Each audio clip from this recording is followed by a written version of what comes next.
Joy News Prime. To the millions of viewers watching from across Ghana and beyond, this is Joy News Prime here on Joy News and Multi TV. My name is Israel Lai. In this edition, government reiterates strike by medical doctors is in breach of Labour Act and orders them to return to their posts, even as it announces stopgap measures to minimize the impact of the 3-week strike. The Ghana Medical Association is, however, defiant, describing contingency measures announced by the Health Ministry as a joke. Opposition New Patriotic Party releases results of investigations it says shows 76,000 Togolese voters who are also found in Ghana's electoral roll. Evidence, it says, supports its claims for a new voters register. Drama in court as family of murdered Upper East Region Chair of New Patriotic Party clash with relations of the accused after court denies bail. And 2 persons injured in yet another robbery attack on one of Accra's outlying communities. But are the other parts of the capital spared some of these robberies? We also have business, sports and international news all coming up in this bulletin, available across Europe on London-based ABN television. Stay tuned.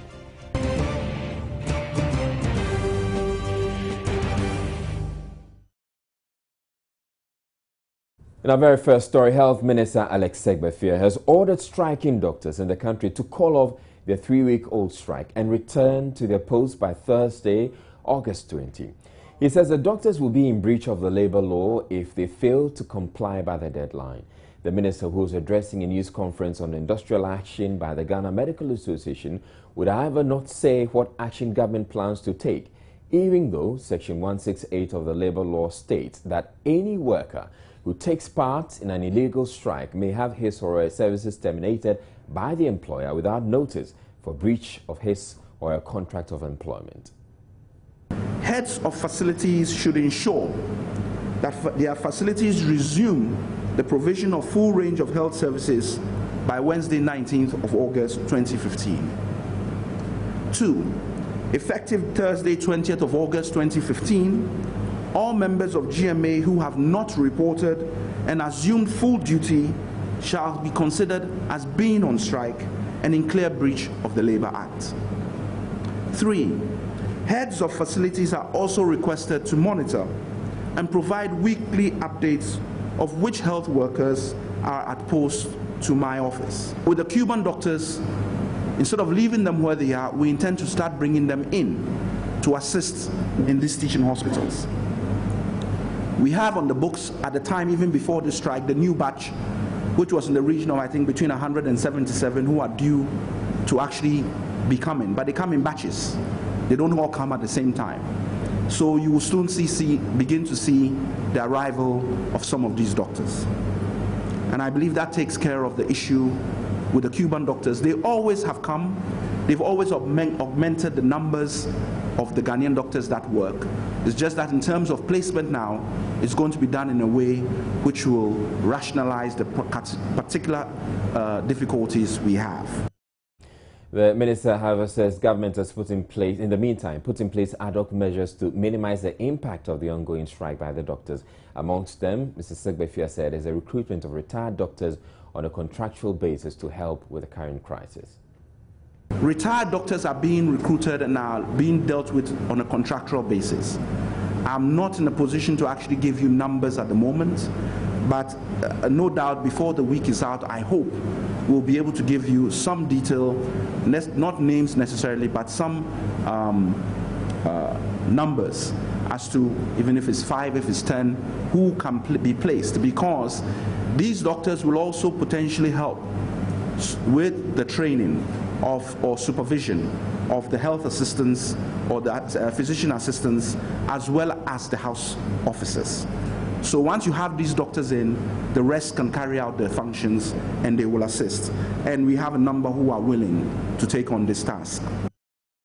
Former president of the Ghana Medical Association, Dr. Emmanuel Adom Wimful, has been described as a joke and a threat to the health sector. The decision to recall retired doctors and Cuban doctors to fill the gap created by the striking medical doctors. According to him, the move being suggested by government will only further worsen the situation and deteriorate any progress made in resolving the current stalemate. The GMA problem can be resolved. There is no need to bring in Cuban doctors or recall retired doctors from their rest to come and help. They can solve this problem. And the cost to this country engaging retired doctors and Cuban doctors is much higher than sorting out the doctors in this country. We know their deficiencies because, number one, they don't speak English. And I can tell you sometimes their skills and ability to work leaves much to be desired. I've worked with them, I know them. So it's not going to solve the problem. I would want to appeal to Minister of Health that that business of bringing in Cuban doctors, calling in retired workers, and all those stopgap measures isn't going to help solve the problem. But I'll be very sorry. They are interim measures, but they are not going to solve any interim problems. What I'm very sad about is that he, as a minister today, the collapse of the health service will be put on his head. Put on his head how? Yes, because it was on his watch. It is on his watch that all this mess is happening. He adds that the posture of government in using force to compel the doctors to resume work will also not yield any result, stressing government must rather soften its stance. I think this posture of macho, trying to push people to come to work is not going to help anybody. When we had that meeting last, the rank and file were saying, look, if it means losing our salaries or losing our jobs, we are prepared to do that. To that extent? Yes, it's gone that far. Doctors stayed 11 months without any salaries, and yet they continued working. If they have to go on, as far as I understand from what happened last Friday, they are prepared to do that. I think the best thing to do now is for sober minds to prevail. Let the minister and his group sit down. GMA is always ready to sit down. I think they would talk it over and come to an amicable solution.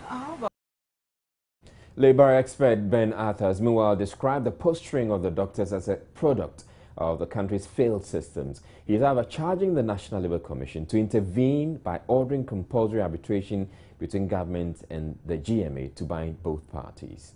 What the doctors are going through, I'm not here to speak for them, but I'm just giving you as an industrial relations person that it's just a reaction to a system that we have put.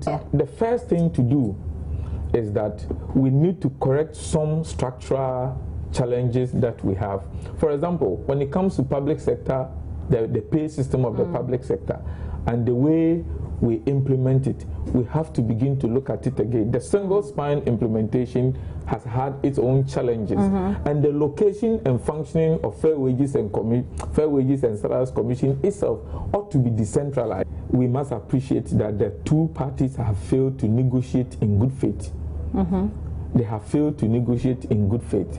They must acknowledge that the relevant or the appropriate authority to step in here is the National Labour Commission. And I'm also very sad that they are very, very silent. Of course, they could be silent simply because the bosses have jumped into the fray. The ministers, the president, the political heads. Yes, so that makes it difficult. Definitely, if you are a commissioner on the National Labour Commission as a part-time worker, you have challenges as to authority and what you could do. But the National Labour Commission is mandated under the labour law.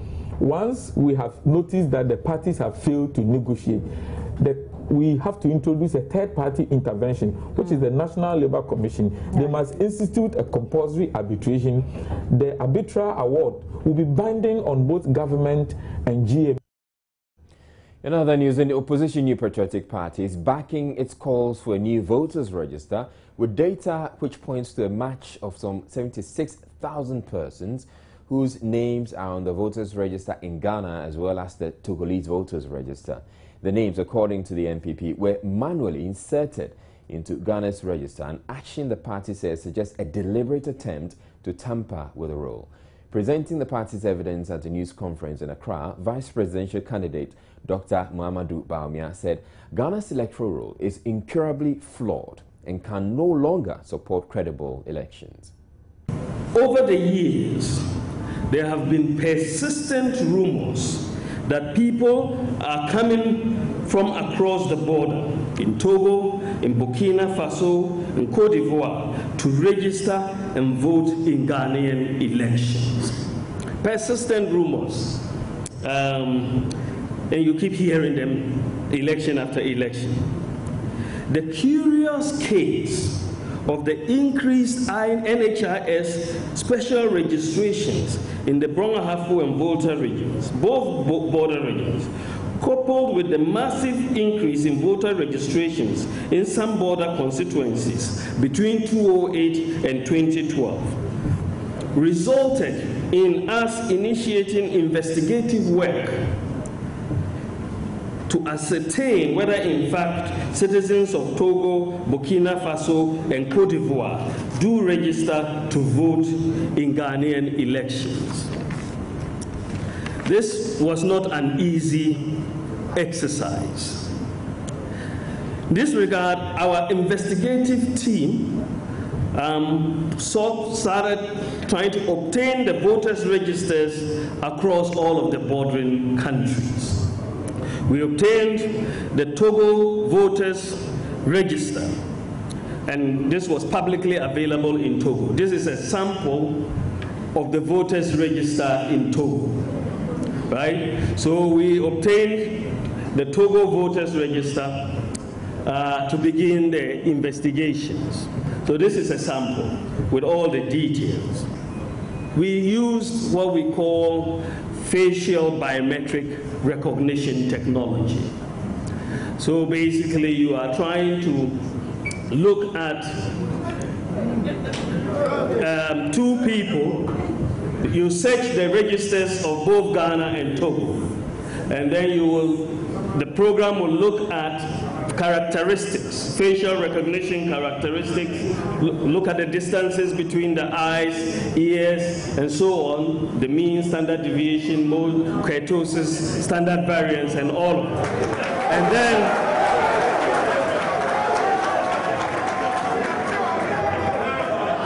so you take this to have a sense, because you are trying to do biometric facial recognition technology. When we began the search, it was quite amazing what we began to find. Dr. Barima went on further to question how the manual insertion of these persons onto Ghana's register was done. It is instructive to note that on March the 25th, 2015, President John Mahama, as then chairman of ECOWAS, intervened in the political dispute in neighboring Togo by requesting the postponement of the election originally scheduled for April 15 to May 25, 2015. His intervention was in response to calls from Togo's opposition parties over the credibility of the voters' register, which they alleged was bloated. Indeed, President Mahama urged the Togolese authorities to agree to establish a credible voters' register, arguing that it was important Togo went into the election with a register which enjoyed the confidence of all parties. This request was heeded.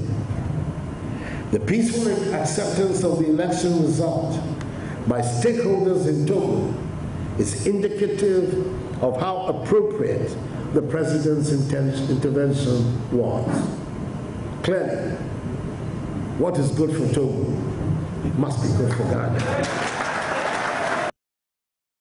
That was rather leader of the New Patriotic Party, Nana Addo Kufuor, who is challenging President Mahama to take action to clean up the electoral roll. Well, political analyst Dr. Agredako is advising the NPP to present its concerns to the Electoral Commission through the Inter-Party Advisory Committee for redress, which is acceptable by all the political actors. He spoke on today's big story. Democracy should be the only game in town, and once that has been made, then it is important that we engage in a lot of discourse that is underpinned by information, underpinned by knowledge and so on. We are building a knowledge-based society fundamentally, and democracy usually is strengthened by some of these discussions. And of course, we say that quoting, from Plato, we must be interested in people who really would know what the rules of the game are, and who are very much interested in how best they can interrogate the issues, and at the end of the day, build consensus to resolve the problems that confront society. Now, if you look at democracy, basically, we have always argued that elections are very critical. They are ubiquitous in any democracy. Even though we have undemocratic elections, there's no way you can have a democracy without elections. And one of the critical defining ingredients in any election is a voters register. The real issue will be even the voters register. If you look at the population of Ghana, let's look at it critically and see whether indeed the voters register we have is a credible one. You understand? The processes are such that, you see, the electoral processes are such that no matter how hard you try, some people may go around it. But critically, what you look out for is how you minimize, people who will exploit the loopholes to their advantage. In other news, there was a clash on Tuesday between families of the murdered Upper East Regional Chairman of the New Patriotic Party, Adams Mahama, and one of the suspected murderers, Gregory Afoko, after his bail application hearing at the Human Rights Court. Joy News' Felix Akoyam reports it started off as verbal exchanges between the two parties in the courtroom after the judge denied the bail application of the accused. Lawyers for the accused had argued there was insufficient evidence linking him to the murder of the MPP regional chairman, Adams Mahama. Presiding judge, Justice Ken Okabi, however, ruled there was enough evidence, citing the state's affidavit of forensic examination done on Gregory Afoko's clothes, which was found to be laced with sulfuric acid, the same acid that was poured on Adams Mahama. Some of the family members of Adams Mahama held insults at the accused as he was escorted out of the courtroom. The relations of the accused then responded, leading to verbal exchanges which lasted for nearly half an hour. It later got physical.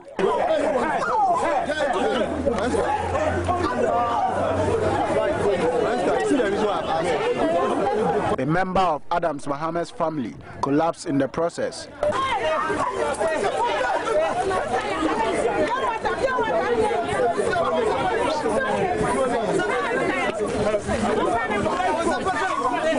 Calm was eventually restored after the intervention of some bystanders. We're taking a break on Joy News Prime. We have more stories coming up thereafter. Don't go away.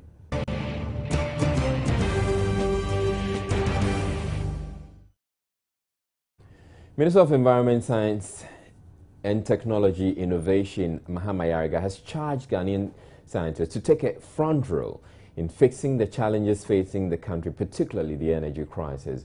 The minister said this when he toured the Ghana Atomic Energy Commission on Tuesday to acquaint himself with its operations. Mahama Yariga said it is time the scientists developed local techniques to lead the transformation of the country. Many have blamed politicians for failing to improve the energy generation capacity of the country, especially when Ghana is currently plagued with the most protracted energy crisis in the country's history.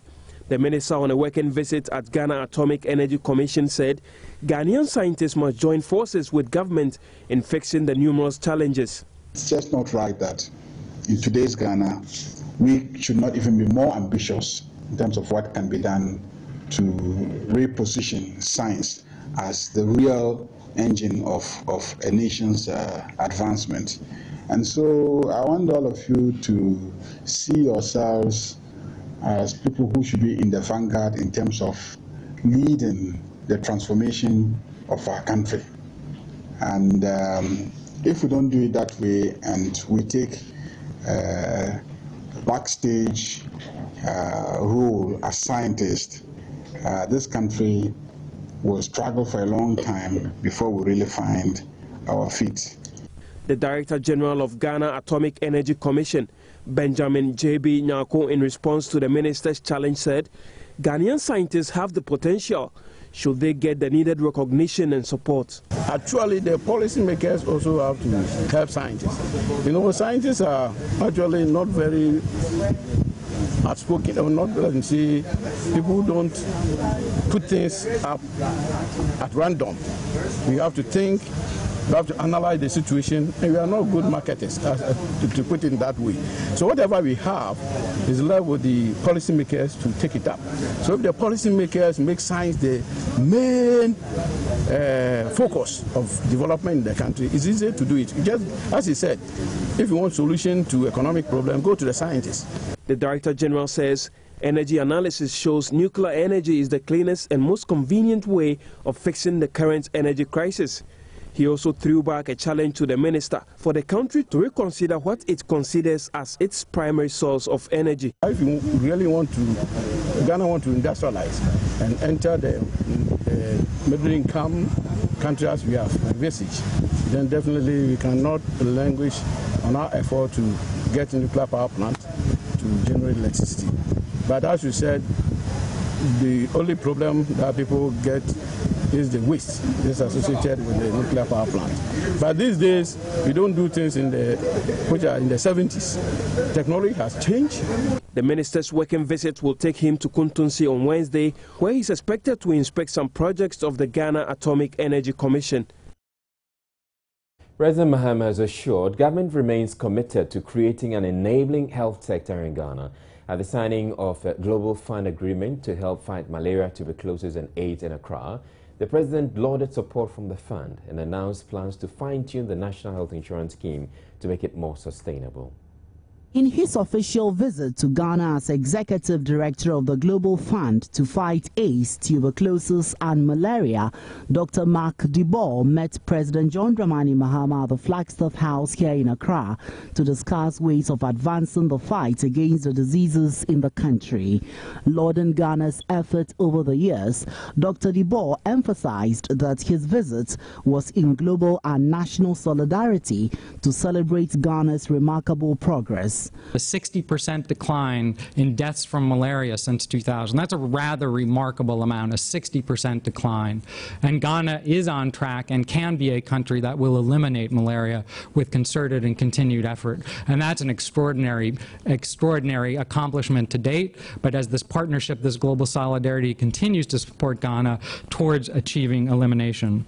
Welcoming the official announcement of the support by the Global Fund, President John Mahama said the multi-million-dollar grant will further boost and consolidate the gains made so far.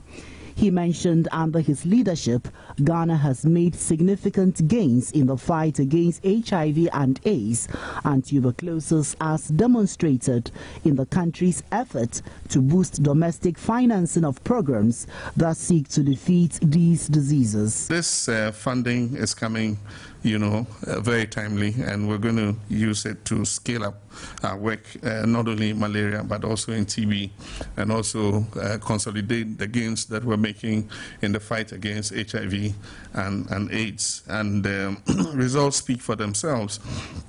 We have almost 90,000 people currently on antiretrovirals with the support we get from the Global Fund and from our donor partners. We've cut new HIV infections by half, and we hope to continue to push towards zero.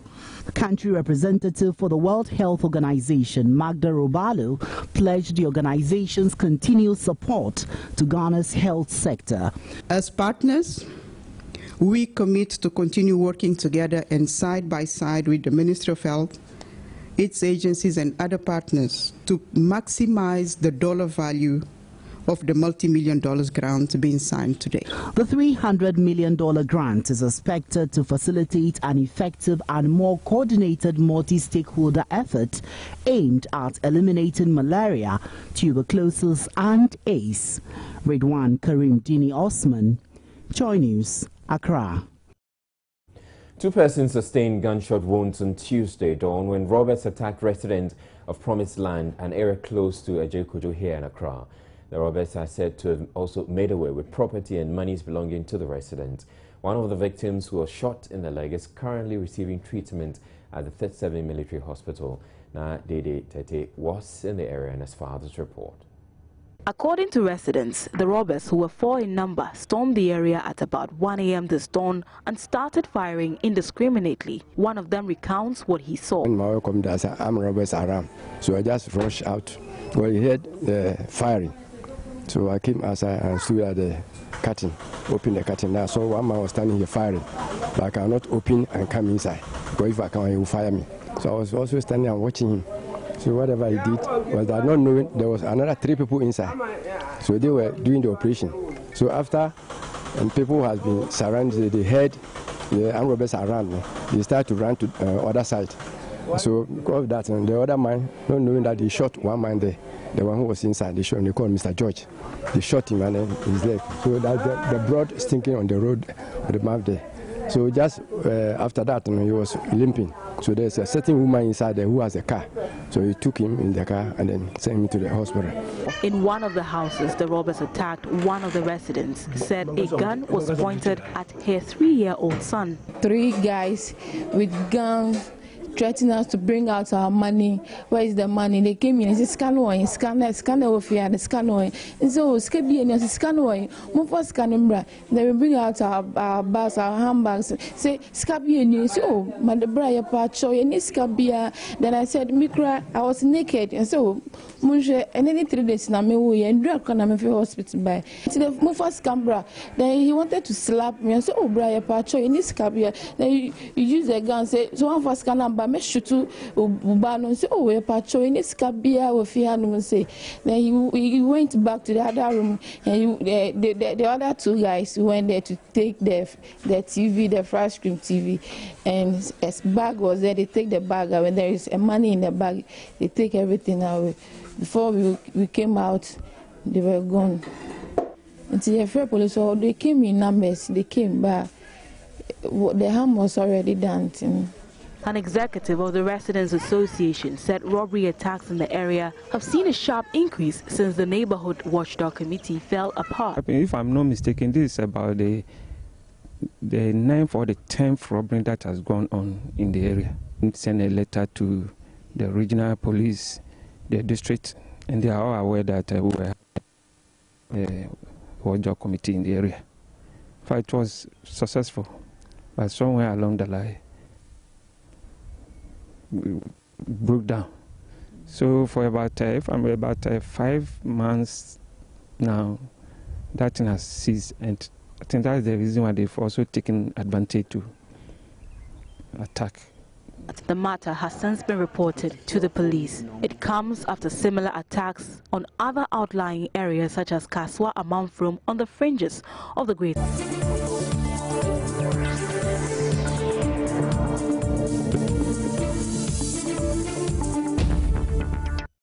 Welcome to the business segment. My name is Eton Amsi. The Forum for Agricultural Research in Africa, FARA, is calling for the use of science to boost agricultural production in Africa. Executive Director of FARA, Yemi Akimbamito, tells Joy Business, Africa is capable of feeding the entire world, but is currently food insufficient because it is yet to embrace science in facilitating and boosting its production. Definitely. I mean, who else is using hoes and cutlasses? And as I always say, I mean, if the generation that went before us handed over the hoes and cutlasses to us, we will fail the future if we will hand over the hoes and cutlasses to the generation coming behind us. In most of the countries that are self-sufficient in food production today, hoes and cutlasses are now in the museum, not on the fields. So the way we still do our business, our agriculture, is not different from what my grandparents did. And common conventional thinking says if you did what you always do, you will get the result you always got. So it's not far-fetched that we are not self-sufficient, despite the fact that 65% of the arable land on this planet is still with us, despite the fact that more than 70% of fresh water in this planet is still on this continent, despite the fact that we still have the youngest population in Africa compared to any area in the world, and yet we are still not able to feed ourselves. This is very simple. We are sitting on a gold mine, but we need to pay the price to break us out. If we have what it takes to break Africa out, to be able to embrace science, to be able to implement science, to be able to mainstream science in the way we do our agriculture, this continent cannot just feed itself, it will feed the world. Over 20 Ghanaian travel agents of Ethiopian Airlines have received awards worth $100,000 for achieving their targets. The airline, which currently operates the biggest passenger aircraft in Ghana, the Boeing 787, believes this should further motivate travel agents to do more. Kempong, Graceland, Accra Travel and Tour were among the agencies awarded $100,000 from Ethiopian Airlines. Others, including Sadhguru and Travel Matters, received certificates for their outstanding performance in increasing the passenger load of the airline during the period. Country manager of Ethiopian Airlines, Jeanette Michael, explains the initiative aims to help increase the load of their latest aircraft, the 787, which currently stands at 70%. Yeah, we are doing good. 787, it's almost 6 months from now we started, and it's doing good. We have done a lot on promotion, on the marketing and sales activity. We have done a lot to get. We have revised all our fares, and we have given more incentive, more commission to the travel agents, so that we are to encourage them to sell more. And we are picking. We are good now. There will be similar handouts every 6 months for travel agents who meet or exceed their respective targets.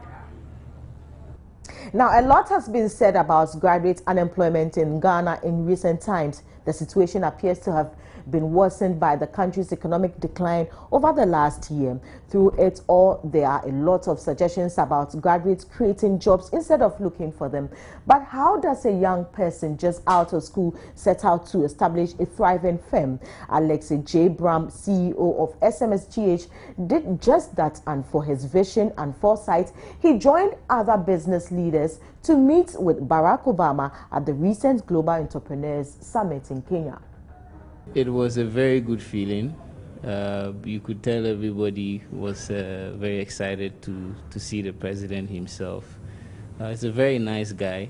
I like to speak and present to its youth. What was the conversation? Did you have a conversation with him, and what did he say? Unfortunately, I couldn't get a one-on-one conversation on this. Oh! but the broader conversation and discussions, you know, bothered more about what young people can do for the future of this continent, and then also what our current leaders can also. We operate a platform, a customer relationship management platform. So we help businesses communicate better with their customers. We utilize the tools that are available on mobile networks and available on the internet to help customers, or to help businesses especially, reach and communicate and engage with their customers. What's the bigger picture? Where is the SMSGH dream heading to? Well, we're taking it to Africa now. We've been at our Africa expansion for the last 3.5 years. It's going very well. You know, Africa is also a very difficult place to do business, but we come from a very, you know, difficult background. So we have learned our experiences well. And so taking it into Africa, it's just exciting for us. We love challenges. We love some of the problems that it comes with, and we're happy to, you know, I hope in the next 10 years we will be in at least 20 African countries providing similar services and exporting Ghanaian talent and Ghanaian services. My colleague Francisca Kakrafosen there. On that note, to wrap up with business, my name is Eton Amse. Kwame Jumo is next with sports. Please stay.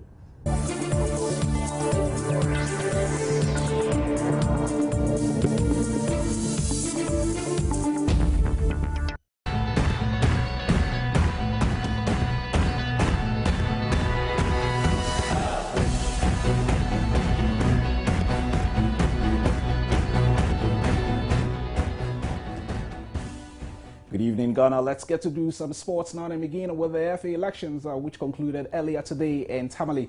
GFA President Kwesi Nyantakyi again retaining the position for a 4-year term. But there's been one issue that has cropped up in the last few days concerning presidential term limits. He says he's all up for it.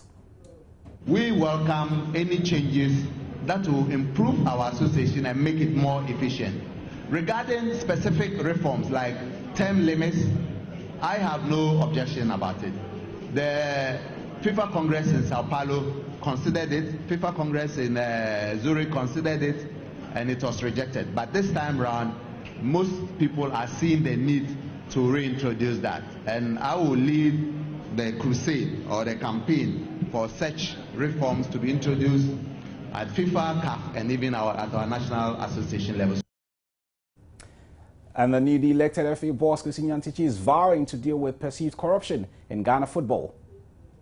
I believe that it is a big problem. It's a problem and a challenge not only to the Football Association. Many other state institutions suffer the same criticism. But we have always stated that we are a law-abiding citizen of this country and we are not above the law.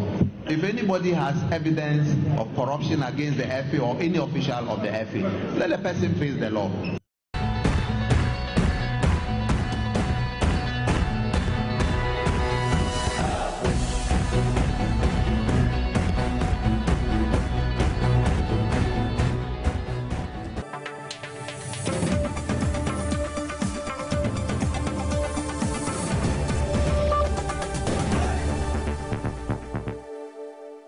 Kenyan police have named 3 men believed to be the major recruiters of young Kenyans to Islamist terror groups, especially Somalia's Al-Shabaab.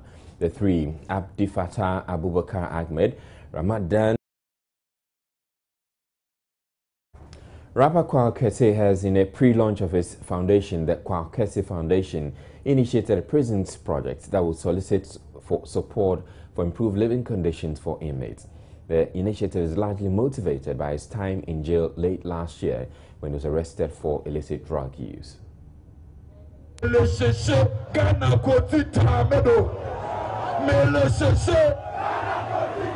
Kese Foundation has a 20-year development plan which we intend to build industries in the various prisons across the country.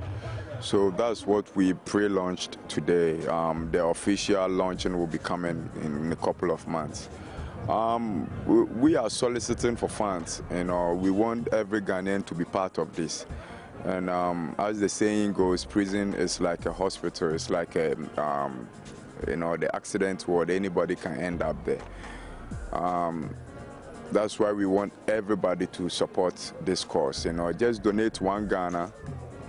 And with that 1 Ghana, we can all come together to build up industries in the various prisons. We are talking about 15 industries: chalk making factory, book making factory, farms, block molding factories, and a whole lot. And I can't do this from my pocket. That's why we are soliciting for funds. We want Ghanaians to donate at least 1 Ghana to support this cause.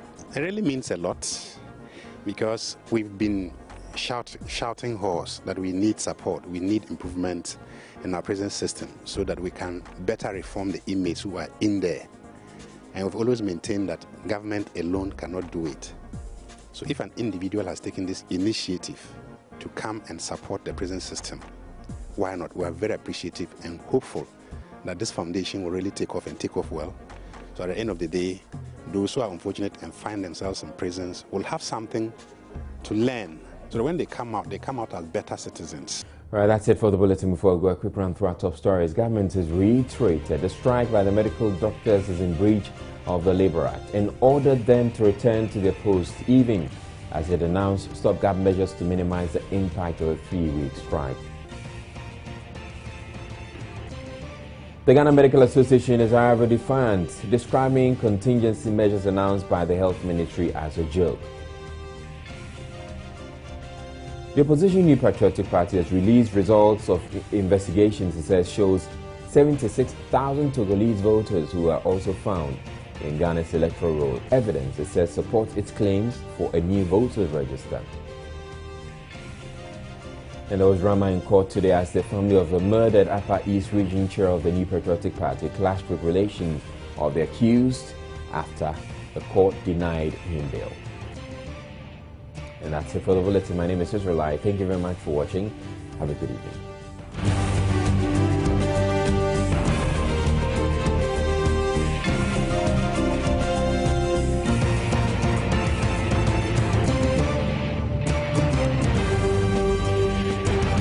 This is Joy News Prime.